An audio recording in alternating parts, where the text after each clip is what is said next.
Welcome back, everyone. We have a very exciting video today discussing my top 5 stocks that I'm buying right now in April of 2026. So with that being said, if you haven't already, make sure to click the subscribe button. If you really enjoy these videos, I would really appreciate it. And if you're so kind, click the like button as well. Shows me that you enjoyed the video and also shows the beautiful algorithm.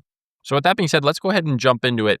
And as you can see, the market is doing a lot better today, recovering very nicely. We're having some good tweets come out from President Trump on X about the timeline on the war in Iran and interest rates as well as oil prices. So all good news all around. Now the markets like this. They like good news. Markets don't like bad news. It's just like us. We like good news. Okay. So we're going to be discussing some stocks to really potentially load the boat on as this correction ends. I think we can be seeing the bottom here of the correction pretty soon, actually quite shortly, because we're seeing a lot of these tech companies and SaaS that have fallen 30, even 35%. So even if the bottom doesn't come for the entire market, a lot of the weight in the S&P is coming from these larger cap companies that are dragging things down because they have such high valuations. Now we've seen those pull back, and we're going to see a lot of the investors start to re-engage back in the market. So let's go ahead and just peek at the market real quick. So Dow Jones Industrial up about 2.5%, S&P about 2.1% on the day. That's just great.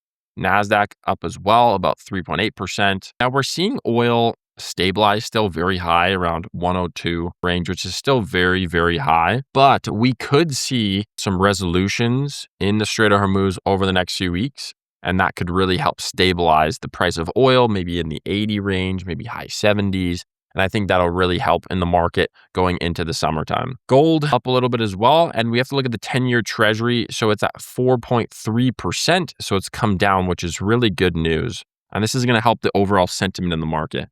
There's a really important thing they have to remember. The markets actually correlate the economy. So when people think the economy is going good, usually the market is going up. When people think the economy is doing bad, usually the market is not really doing too much or it's going down. So when the sentiment goes up, it increases spending and also increases people investing in the stock market, which artificially boosts the stock price. The government is also printing a lot of money at the Fed. So that also helps boost up the market quite a bit. If we look at the CME FedWatch tool here, you can see that, I check this a lot, but you can see that interest rate cuts aren't necessarily expected over the next few months, but they have gotten a percentage higher in terms of what we're actually thinking. We used to believe that we were going to get a lot of rate cuts in the next coming months, as long as stagflation and inflation concerns are stabilized. Then I think we can see a lot more interest and possibly a really good rate cut, which would really help the market and some of your favorite positions like SoFi and stuff. I did just make a video on SoFi though, so I'm not going to talk about it today. But if you want to go check out the video, it was one of the last videos that I made on this channel. So with that being said, what is the first company that I'm looking at? So let's pull it up here. It's actually Corning. So Corning is essentially they make dishware, they make glass products, they make like Apple iPhone glass screens, but they also make something super important. They make fiber optics and parts that are needed for AI infrastructure. So this is a really good one. You can see the market, it's absolutely exploded.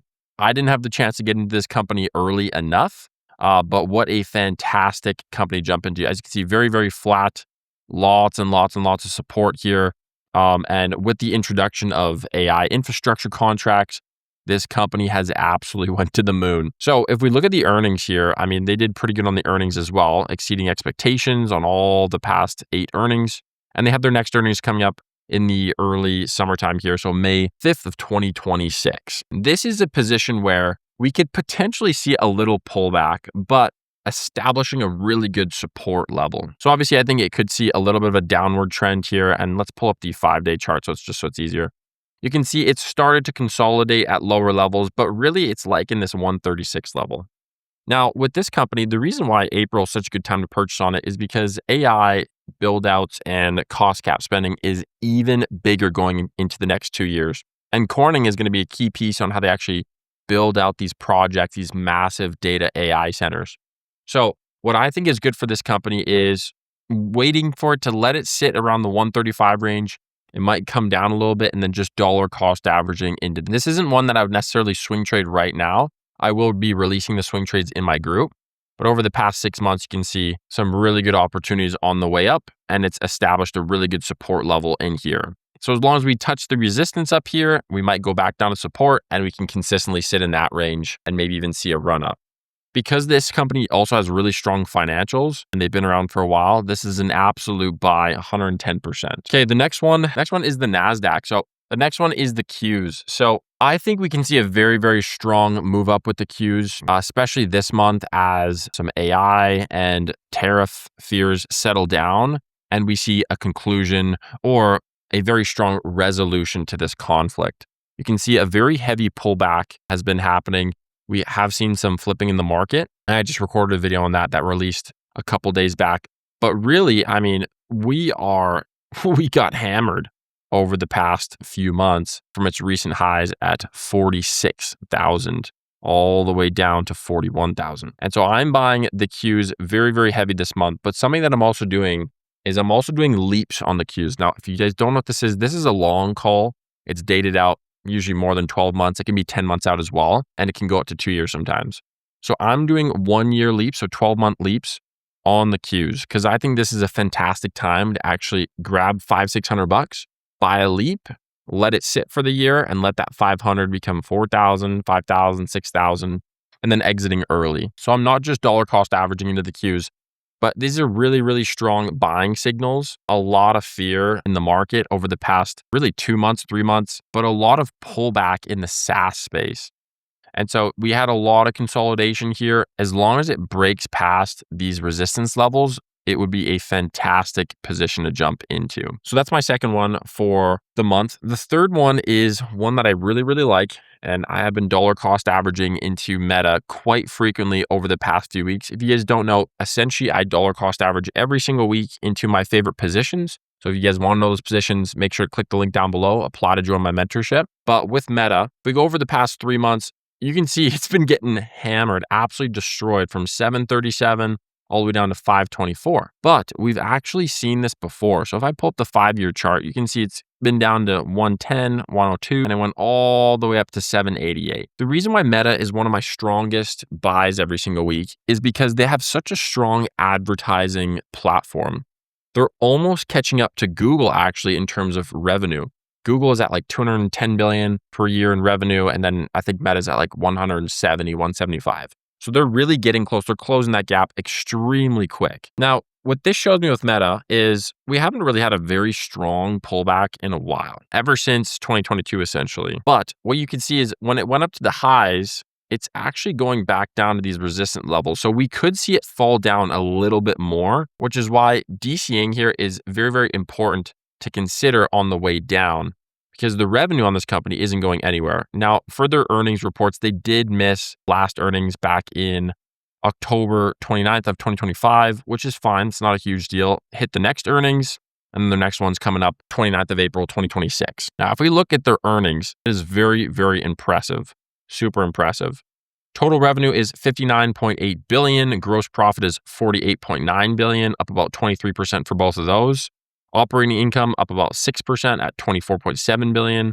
Pre-tax income up as well. And then the net income year-over-year growth is 9.2. So very, very consistent. Obviously, Q3 of 2025 had a little bit of a miss there, but nothing to be concerned about. Meta is also introducing a lot of spend in CapEx. So they're investing in AI data centers, investing back into creating different technologies to give them an edge over the big players, Google and Amazon, which Amazon is getting into the advertising space for sure, but I think they're going to grow substantially as well. So Meta has to stay ahead of the curve. Meta has 3.5 billion users every single day on their platforms. So in terms of usability, they have the information coming in for data. As soon as they get these centers set up, they're going to have a ton of data to create these really good products for the consumers to use. Now, in the advertising space, people put ads and they pay Meta money to obviously help them get the ads to the proper buyers and target them, okay? When it comes to Meta, with the AI, what they're talking about is actually introducing programs where Meta creates the full ad for you. All you have to do is like put in what your company's about, what your product, and it'll generate the ad with the best possible targeting without really doing much. And I think that's going to be a huge edge with Meta and ultimately really, really help the stock sentiment.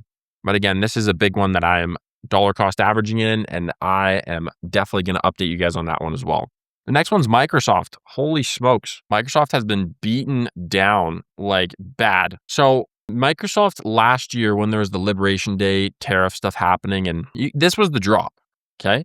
Ever since then, it's gone up all the way to 530, even a little higher on 560, and all the way back down to when there was tariff fears. It's come full circle. And we've seen this cycle a lot happening with Microsoft. And such a great company, as you can see, hit the last 7 or 8 earnings in a row and done very good for projections, technology growth. And with it having such a sharp decline, I'm personally dollar cost averaging this. And this month, I'm going to be buying it very heavy because it is down from 553 all the way down to 340, nearly 350. And so that is a fantastic buying opportunity. If we look at their financials real quick, as you can see, they exceeded, as you can see, earnings by 6% and revenue by 1.2%. So doing very good there. And if we look at their statements, just doing fantastic. Balance sheet, we have total assets totaling 636 billion, total liabilities 273 million. So this is really strong because when there's an issue that pops up, they have cash on hand to cover these storms. And they also have lots of revenue coming in each month. So it's a very sticky product, very sticky business model. The total equity around $363 billion, which is absolutely amazing. So that's up 26%. This is one that I absolutely love, and I'm loading the boat on this. And then the last one. So this is Taiwan Semiconductor Manufacturing Company here. So let's go ahead and look at it. This is a fantastic one, obviously huge in the space. So really strong earnings, but in the actual semiconductor realm, they are one of the biggest players. So this is really one to consider adding to your portfolio. It has hit the middle of the Bollinger Band. So over the next week, I would really look at it, see what's happening. As soon as it hits more of the bottom of the Bollinger Band, that's when I'd buy more and then just keep selling it off at the top, buying at the bottom of the bands.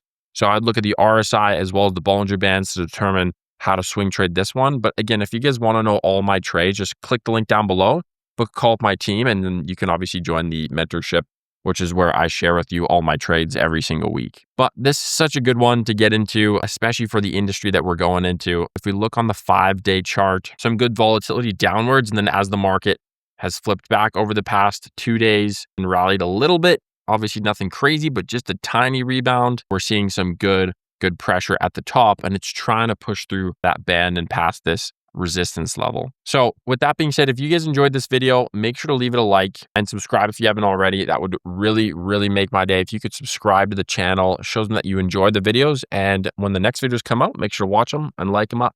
With that being said, thanks so much. Have a good rest of your day. Take care, guys.